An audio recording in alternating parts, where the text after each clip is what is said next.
Everyone, morning, sir. As we were discussing class 12 first chapter, जिसका मैं आज आपको दोबारा से रिवीजन कराने वाला हूँ समर वेकेशन के बाद। टेक्निकली आज हमारी सेकंड क्लास है, तो थर्ड और फोर्थ आप लोग कम नंबर्स में थे, इसलिए आज मैं हड़प्पन सिविलाइजेशन का आपको रिवीजन कराऊंगा। हम बहुत सारी बातें इसके बारे में पढ़ चुके हैं, तो रिवीजन के दौरान आप अपनी कॉपी या एनसीईआरटी की बुक से, एक बुक मुझे दे दीजिए पार्ट 1 एनसीईआरटी की बुक से आप मुझे फॉलो कर सकते हैं। ये आपकी बुक है, इसमें मैंने आपको कल की बात बताई थी, जितनी आप बुक पढ़ने की या पढ़ने की आदत बनाएंगे उतना आपको फायदा रहेगा। ओके, आप मुझे बुक से फॉलो करते चले, आपको आराम रहेगी। बाकी होमवर्क जो है वो बहुत इंपॉर्टेंट था, कल भी मैंने बताया। पहले क्या हो गया, Indus valley civilization is also known as Harappan civilization. क्यों कहते हैं इसे इंडस वैली सिविलाइजेशन? क्योंकि पहली या हड़प्पन सिविलाइजेशन क्यों बोलते हैं? पहली साइट जो डिस्कवर हुई उसका नाम क्या था? पहली साइट जो डिस्कवर हुई हड़प्पन सिविलाइजेशन की, वो कौन सी साइट थी? उसका नाम ही हड़प्पा था, इसलिए जो पहली साइट डिस्कवर हुई हड़प्पन सिविलाइजेशन नाम हो गया। It started flourishing along with the river Indus now in Pakistan around 2600 BC. ज्यादातर एरिया इसका पाकिस्तान में है। मैंने आपको नॉर्थ, साउथ, ईस्ट, वेस्ट चारों में एक मैप बनाया होगा, अगर आप अपनी कॉपी में फॉलो करेंगे उतना बड़ा एरिया है। Harappan civilization was the largest as civilization in the world. आप देख सकते हैं ये पुराने समय के है ना, ओल्ड टाइम के सिविलाइजेशन है। अर्ली स्टेट इधर इजिप्ट है, Mesopotamia, China, Indus valley civilization है। इसके बारे में ज्योग्राफी में आप पढ़ते भी होंगे। मैं सिर्फ आज आपसे इंडस वैली सिविलाइजेशन की बात करूंगा। ये जो रेड वाला पार्ट है, मतलब मेनली जो साइड है वो पाकिस्तान में है, महाराष्ट्र में कुछ साइड है, लेकिन प्रोमिनेंट एरिया कहाँ है? गुजरात और राजस्थान के अंदर है। यूपी में भी एक दो साइट्स हैं, उसके बारे में भी आपको बात की जाएगी। अब देखो, as in Mesopotamia and Egypt, early civilization in India and China emerged in the river valley. मैं आपसे लंबे समय तक जहाँ पे बात बोर्ड में आंसर की होगी, मैं आपको रोक के बताऊंगा भी, ये क्वेश्चन आपसे पूछा जाएगा। आप ये समझो तो हमेशा रिवर सिविलाइजेशन क्यों होते हैं? नाइल वैली सिविलाइजेशन या सारे रिवर सिविलाइजेशन क्यों होते हैं? क्यों? क्योंकि सर्वाइवल के लिए सबसे जरूरी क्या है? पानी। तो वहां पे लोग पहले सिविलाइजेशन बनाते थे जहाँ पे नदियां थी, जहाँ पे नदियां बहती थी उन्हीं के आसपास सिविलाइजेशन डेवलप हुए। The valleys of the Indus River Valley or the river supported a flourishing civilization that extended hundreds of miles from Himalayas to the coast of the Arabian Sea. छोटी बात है, बहुत कई 100 किलोमीटर में फैला हुआ ये सिविलाइजेशन है। Archaeologists have more than 1000 settlements in the region. Two of the major cities we are going to discuss is Harappa and Mohenjo-daro. कितनी सारी? एक्चुअली इसमें टोटल 7 to 8 सिटीज है। वो सिटी है मतलब जैसे विलियमनगर एक डिस्ट्रिक्ट है, तो शिलोंग एक शहर है ना। तो मेघालय में जब पहले बात की जाती है तो कैपिटल शिलोंग की बात की जाएगी। ऐसे ही जब हम हड़प्पा सिविलाइजेशन की बात करते हैं तब ये 3-4 साइट जो आपके सामने दिखती है वो, उसमें मेनली हड़प्पा सिविलाइजेशन की बात करेंगे। ठीक है, नेक्स्ट देखना मत करो, इधर ध्यान दो, अभी लिखो मत, बहुत इंपॉर्टेंट डिस्कशन है। Harappa and Mohenjo-daro. At its height, Harappa had 335,000 inhabitants. जबकि मैं आपसे बात कर रहा हूँ 2600 BC है। मैंने आपको टाइमलाइन पे हिस्ट्री में मूव करना सिखाया है कि 2600 से पहले हम 0 आएंगे, फिर 2025 आएंगे, तो लगभग 5000 साल पहले यहाँ 35,000 लोग रहते थे। Mohenjo-daro had 35,000 to 400 people. Both cities were planned carefully. Most buildings were constructed of mud bricks baked in a earth and were square forming a grid pattern. ये बातें लाइन में लिखी है, मैंने आपको इलाबोरेट करके जब बताया था कि जो यहाँ पे ईंटें थे, जो यहाँ पे ब्रिक थे, वो कैसे थे? पक्के ब्रिक थे। मतलब जो लिखा है ना, mud bricks baked in oven, मिट्टी से ही पहले बनती है, ईंट को भी बनती है, फिर उसे भट्टी जो होता है बड़ा सा लंबा सा, उसमें पकाया जाता है। वही बात फैंसी से इंग्लिश में आपके लिए लिखी हुई है, क्या है? Mud brick baked in oven. खाने वाला ओवन नहीं, छोटा वाला, बड़ा वाला ओवन, भट्टे को ये ओवन बोलते हैं। उसमें दूसरा क्या है? बहुत सारे फीचर्स आपके सामने आते जाएंगे। अब जैसे जब उन्होंने कह दिया अर्बन प्लानिंग है, तो मैंने आपको क्वेश्चन बताया है बोर्ड ने लगभग हर बार, आपके लॉन्ग आंसर्स में भी क्वेश्चन है, अगर आप फॉलो कर पाएंगे तो पहला क्वेश्चन ये दे दिया जाएगा बोर्ड में आपको, Harappan civilization was a urban civilization, inverted comma में, full stop, justify, full stop, comment. Harappan civilization एक शहरी सभ्यता थी, गांव की सभ्यता नहीं है। I am not talking about the village settlement, I am talking about the city settlement. Okay, तो ये अर्बन सिविलाइजेशन है। ये बात कैसे प्रूव करेंगे? जब हम बात कर रहे थे तो मैंने आपसे बात की थी पब्लिक वेल्स, है ना। अब ये देखो इस बात को प्रूव कैसे करेंगे। Harappan was the first site of the civilization discovered by the archaeologists. It was an urban civilization. Its rising is not visible. Modern, कभी मैं आपको मौका मिला या आप लोगों ने इतना अगर उसमें मुझे टाइम दिया, है ना, आपकी तरफ से भी है मेरी तरफ से भी है, अगर आपको टाइम मिला तो मैं आपको कभी ये दिखाऊंगा कि ये जो रिसर्चिंग है ये चलती रहती है। हड़प्पन सिविलाइजेशन की जो स्क्रिप्ट थी कोविड के दौरान, उसमें बहुत सारे लोगों ने काम किया और वो स्क्रिप्ट काफी हद तक डेसिबल भी होती थी, लेकिन अभी तक हम इतना डेसिबल नहीं कर पाए हैं कि हम हर एक चीज को उसकी समझ पाए। Okay, after 1900 BC most of the sites were abandoned due to some reason. Why 1900 BC major part of the civilization ended? ये क्या है? 2600 to 1900 क्या है? लगभग 700 साल का जो टाइम पीरियड है। 26 से 1900 कितने साल हुए? 700 हुए। कंटिन्यू बात नहीं कर रहा हूँ, रिकॉर्डिंग चल रही है, समझ लगे नहीं, आपको पूछ नहीं सकते, आराम से पूछ सकते, मुझे कोई प्रॉब्लम नहीं। 2600 से 1900 BC कितना टाइम पीरियड हुआ? 700 हुआ। तो मोर ओवर ये 700 तो खूब फ्लरिशिंग था, मतलब ये मैच्योर हड़प्पन फेज है। यहाँ पे लोगों का मतलब जो इकोनॉमी है वो फैल रही है। 1900 के बाद ये थोड़ी सी खत्म होने लगी। ओके, अब इसमें 3 फेजेस में ऐसे डिवीजन कर सकते हैं। पहला क्या था? अर्ली हड़प्पन कल्चर, जिससे आपको बहुत ज्यादा मतलब है नहीं। हमें जो टाइम पीरियड पढ़ना है वो कौन सा पढ़ना है? The mature Harappan culture 2600 to 1900। आप अगर अपनी बुक में ध्यान देंगे और लास्ट वाला पार्ट पढ़ लेंगे, किसी भी चैप्टर के लास्ट में अगर आप जाएंगे, फॉर एग्जाम्पल ये बुक है, पहला पार्ट है ना, यहाँ पे आप देखोगे तो अगर मैं जाऊंगा लास्ट में, है ना, ये वाला पेज अगर आपको दिख रहा होगा तो इसमें टाइमलाइन दी हुई है। ये टाइमलाइन हिस्ट्री के लिए बहुत इंपॉर्टेंट है। ये टाइमलाइन हिस्ट्री के लिए बहुत इंपॉर्टेंट है, जिससे आपको ये पता लगता रहेगा कि कौन सी डेट की हम बात कर रहे हैं। कल भी आपको समझाया था, बीच में रोक के आपको ये बात कह रहा हूं मैं। कल था, मैंने लगभग 20-25 मिनट इस बात पे समझाया है। मोस्ट इंपॉर्टेंट पार्ट ये है जो अभी मैं कर रहा हूँ। आपका लिखना, नोट्स कॉपी कर लेना, isn't it that important? This is the most important part. अगर आपको समझ आ गया तो आप लिख पाओगे, नहीं समझ आया तो पूरी साल हम लिखते जाएंगे और लास्ट में हमारे मार्क्स कम या फेल होने वाले हैं, जो लगभग हो रहा है ना। अब हमें ये टाइम पीरियड में पढ़ना है। अब देखो some important site of the Harappan civilization, इस पे लगभग हर बार 2 साइट पूछी जाती है।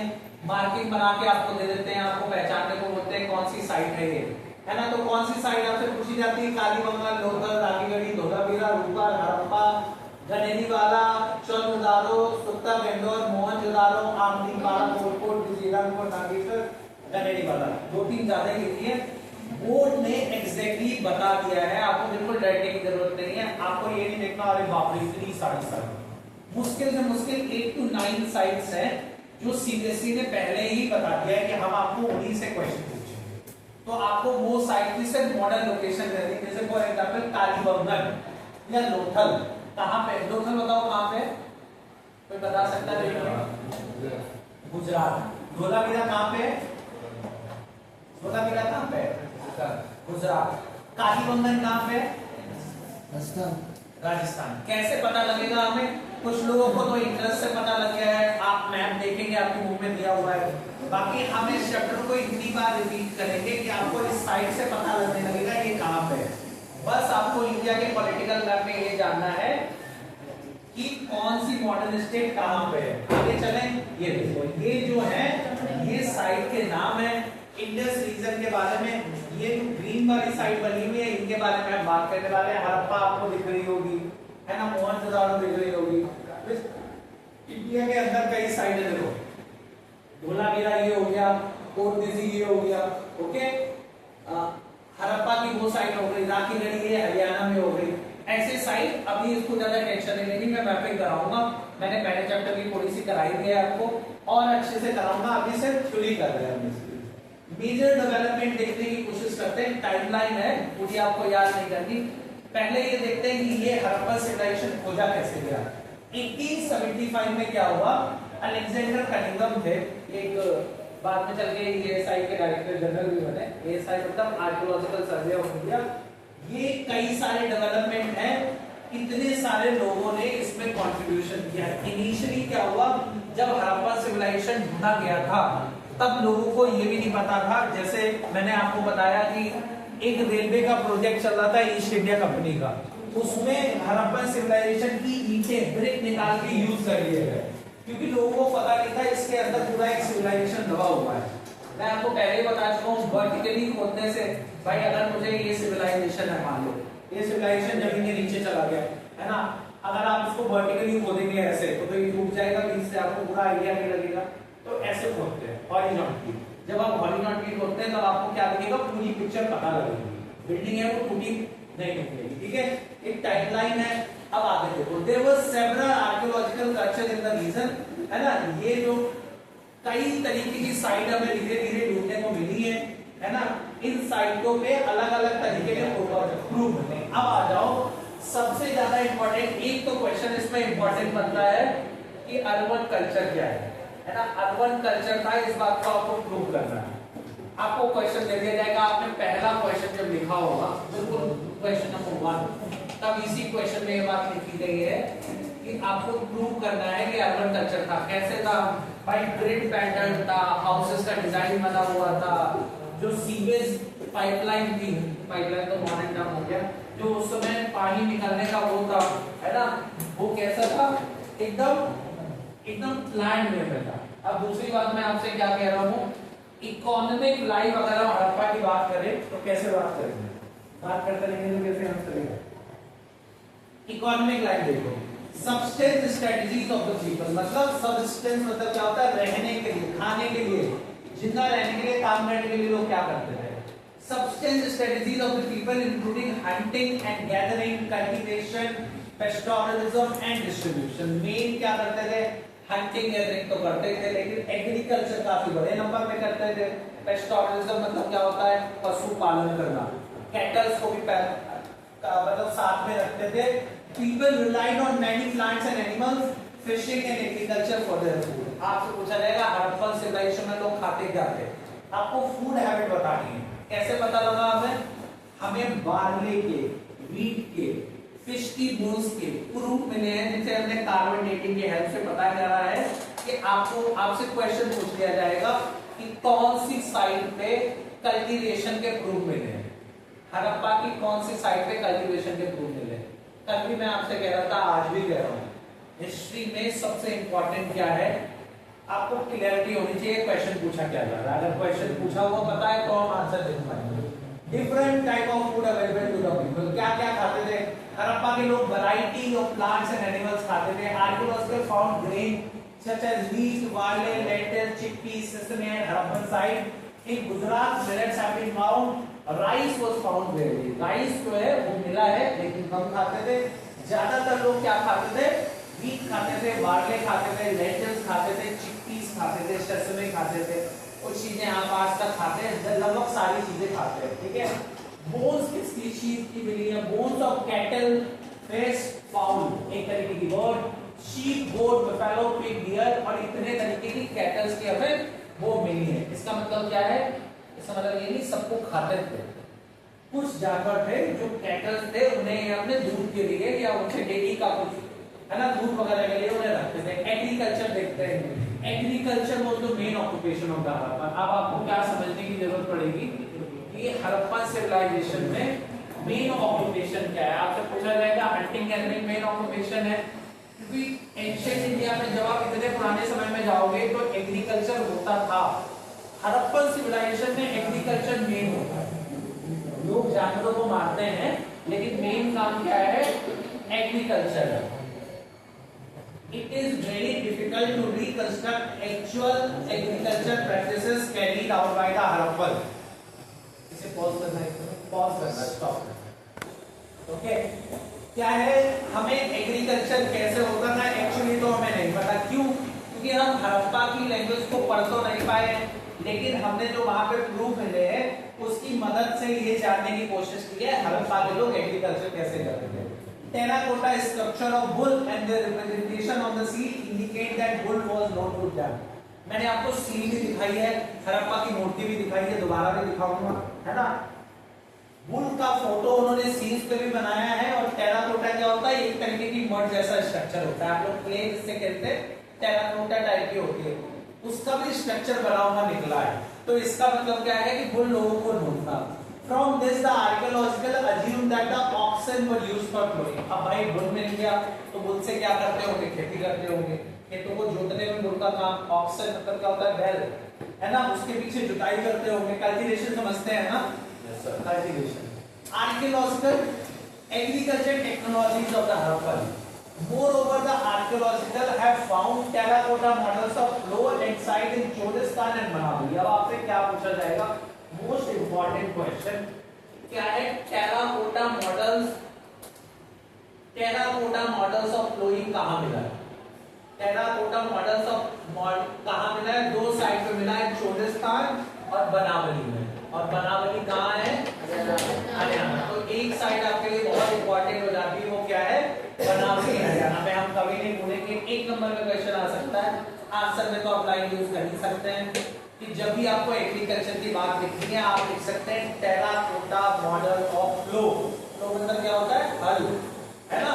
वो कहाँ मिला है? हरियाणा में। Evidence of plough field associated with early Harappan level have been found at Kalibangan. अब जो टेराकोटा मॉडल है फ्लो का, वो तो कहाँ मिला है? बनावली में मिला है, हरियाणा में। लेकिन जुता हुआ खेत कहाँ पे मिला हुआ है? वो कहाँ मिला है? कालीबंगन में मिला है। कालीबंगन में प्रूफ मिला है कि इस खेत में जुताई की गई, कल्टीवेशन किया गया था। The field had two sets of furrow at right angle to each other, suggesting that two different crops were sown together। अब ये देखो, आज से 26 मतलब ऑलमोस्ट 5000 इयर्स पहले हमें एक प्रूफ मिला है कालीबंगन राजस्थान में कि इस जगह खेती होती थी। यही नहीं, आगे सुनो, है ना। आगे क्या है कि इसमें एक टाइम पे दो फसलें की जाती थी, इसके हमें प्रूफ मिल रहे हैं। Most of the Harappan sites were located in semi-arid region, so to enhance agriculture produce they needed facilities of irrigation। Harappa की ज्यादातर जो साइट थी, जैसे राजस्थान की जो साइट है, राजस्थान तो अभी भी ड्राई स्टेट है, थोड़ा सा पानी का मुकाबले में, तो जहाँ ये एरिया है ना वहां पे पानी नहीं था, तो पानी कैसे पहुंचाएंगे? पानी नहीं है तो पानी पहुंचाने के लिए क्या करेंगे? ये करेंगे। क्या होता है इरिगेशन? मतलब क्या होता है मेरे बच्चों? कहीं से पानी लेके बाहर तक पहुंचाना। आप चाहे आप इंजन, अब हम मॉडर्न हो गए तो जेट से पहुंचा देते हैं, इंजन सिस्टम से पहुंचा देते हैं, वाटर कैसे भी पहुंचाओ वहां तक इरिगेशन। एग्रीकल्चर, अब इस पे देखो, traces of canals have been found at Harappan site of Shortugai in Afghanistan. सिर्फ एक तरीके से इरिगेशन नहीं होता था। कैनाल्स मतलब क्या होता है? नहर बोलते हैं। एक बड़ी सी नदी से छोटी छोटी ऐसे उसकी ऑफसाइड बना ली जाती है, जिससे क्या निकलता है? कैनाल्स निकलती है, जिससे वहां पानी पहुंचता है। अब डिसाइड इसके देखिए, हम मैं बार बार आपसे हिस्ट्री में कहता रहता हूँ, हिस्ट्री हम इसलिए नहीं पढ़ते क्योंकि हिस्ट्री का एक लॉजिक ले लिया जाता है, सब पढ़ेंगे वो तो सब कुछ खत्म हो गया। भाई हड़प्पा तो आज है नहीं हमारे सामने। क्या हड़प्पा की साइट बेकार हो चुकी है, मतलब खुदी हुई है? हड़प्पा तो एक्टिव नहीं है उतना, तो हम हड़प्पा के बारे में क्यों पढ़ रहे हैं? क्यों पढ़ रहे हैं? जिससे हम हिस्टोरिकल चीजों से कुछ सीख के मॉडर्न टाइम में वैसा कुछ कर सके। अगर कुछ अच्छा था तो अब देखो, Beside water reserve found in Dholavira may have been used to store water for agriculture। आपको एक बहुत इंपॉर्टेंट साइट बताई जाएगी जिसका नाम है धोलावीरा, बार बार आती रहेगी। Water management technique, water reservoirs मतलब वाटर को स्टोर करने के रिजर्व, वाटर को मैनेज करने की टेक्निक से इसी साइट पे मिली है। आप मैप में देखेंगे तो गुजरात के बिल्कुल यहाँ पे है, गुजरात में आपको धोलावीरा देखने को मिल जाएगा। अगर आपके पास बुक है तो आप देख सकते हैं, है ना। ये किसके लिए फेमस है? वाटर मैनेजमेंट टेक्निक के लिए। मैप में भी आपसे ऐसे पूछा जाएगा, okay. Processing of food required grinding equipment as well as vessels for mixing, blending and cooking. These equipment were made up of stone, metal and terracotta। Modern बात है कि आप अच्छे से समझ सकते हैं कि खाने को बनाने के लिए, प्रोसेस करने के लिए बहुत सारे इक्विपमेंट चाहिए होते हैं। कुछ चीजों को मिक्स करने के लिए चाहिए होता है भाई, खाना पकाने के लिए तो बर्तन चाहिए होंगे, हमें उसके भी प्रूफ मिले है ना, जो कुछ स्टोन के हैं, कुछ मेटल के हैं, कुछ टेराकोटा के हैं। अब ये देखो, ये बात मैं आपको बहुत बार बता चुका हूं, इसलिए फटाफट से इस बात को सिर्फ देखेंगे। Mohenjodaro and planned urban centre, सिर्फ टाउन प्लानिंग करेंगे बस उतना ही, वहीं पर हड़प्पन सिविलाइजेशन की टाउन प्लानिंग। पूरी दुनिया में हड़प्पन सिविलाइजेशन अलग अलग बातों के लिए जाना जाता है, सबसे इंपॉर्टेंट क्या है उसकी टाउन प्लानिंग। इतनी अच्छी टाउन प्लानिंग उस समय वर्ल्ड में कहीं नहीं है। क्या है, the most specular part of Harappan structure is the large scale town layout, है ना। दो तरीके से शहर बसा हुआ है, सिटाडल और मेन सिटी, जो मैंने आपको बताया, एक छोटी जगह है, एक ऊंची जगह है जिसे सिटाडल बोलते हैं, लोअर टाउन, है ना। ये मड ब्रिक प्लेटफॉर्म पे बना हुआ है, थोड़ा सा ऊंचा था। सिटाडल जो था वो स्पेशल पब्लिक पर्पसेस के लिए था। सिटाडल जो था बाकी स्पेशल पब्लिक पर्पसेस, मतलब कुछ रिचुअल्स और राइट्स होते रहे होंगे। लोअर टाउन में होगा वो सारे लोग रहते होंगे। ये एक एग्जांपल है, फोटो डाला हुआ है, ऐसे स्ट्रक्चर खुद के निकलते हैं, है ना। आगे आप देखोगे, देखो आप देखने की जब सामने से देखोगे ना तब ऐसे स्ट्रक्चर निकलते हैं। ये एक बिल्डिंग का ऊपर से व्यू है, ये एक कमरा है, ये हो सकता है। अब इसी में कहीं कहीं पे क्या हुआ है, वो फोटो मेरे पास नहीं है। यहाँ वेल, जहां से पैसेंजर पास होते थे उस दीवार पे एक ऐसे बाल्टी टंगी रहती थी। वो बाल्टी किसके अंदर जाती थी, कुएं के अंदर, बकेट कुएं के अंदर। लोग जाते थे, किसी को अगर पानी पीना हो, पानी निकाला, ऐसे करके पानी पिया और बकेट दोबारा वहीं लटका दी, है ना। फीचर्स क्या है, बहुत आसान से फीचर मैं आपको बता भी चुका हूँ। स्टैंडर्ड ब्रिक, बात समझ लो। अभी भी मैं कितनी भी रिवीजन कराऊंगा, जब तक बात हमें समझ नहीं आएगी। क्लियरिटी क्या है, हमें टाउन प्लानिंग प्रूव करनी है। तो टाउन प्लानिंग में मेन पार्ट क्या होता है, सबसे पहले अगर जो ब्रिक का साइज है वो स्टैंडर्ड नहीं हो, एक जैसा ब्रिक का साइज नहीं हो, तो क्या दीवार बना पाओगे आप? बनेगी भी तो इतनी अच्छी नहीं बनेगी, और अगर बनेगी भी तो एक दीवार के ऊपर दूसरी दीवार नहीं बना सकते। जब ब्रिक एक साइज की हो, जैसे फॉर एग्जांपल अगर मैं इस कॉपी को एक ब्रिक मानूं, ठीक है, वो कॉपी को, और अगर इस कॉपी और इस कॉपी का साइज अलग अलग है ना, ये एक ब्रिक है, अगर मैं एक के ऊपर एक रखता चला जाऊं तो कितनी भी कॉपी रख सकता हूं, पूरा रूम भर के रख सकता हूं ब्रिक। लेकिन अगर ये कॉपी मान लो इतनी छोटी है ना, ये कॉपी इतनी छोटी, तो अगर मैं ऐसे करके बनाऊंगा तो इसे कंक्रीट से जोड़ भी दूंगा, लेकिन इतनी अच्छी बिल्डिंग नहीं बनेगी, है ना। तो स्टैंडर्ड ब्रिक है। दूसरा क्या है, वही सारे भाई शहर बनाओगे तो उसमें एक प्रॉपर ड्रेनेज सिस्टम आपको चाहिए होगा। तो हड़प्पा के टाइम में, मतलब मोहनजोदारो में, ये सारी चीजें आपको देखने को मिलेंगी। आगे वाली क्लास में हम कभी इस बारे में और भी बात करेंगे टाउन प्लानिंग में। Thank you very much.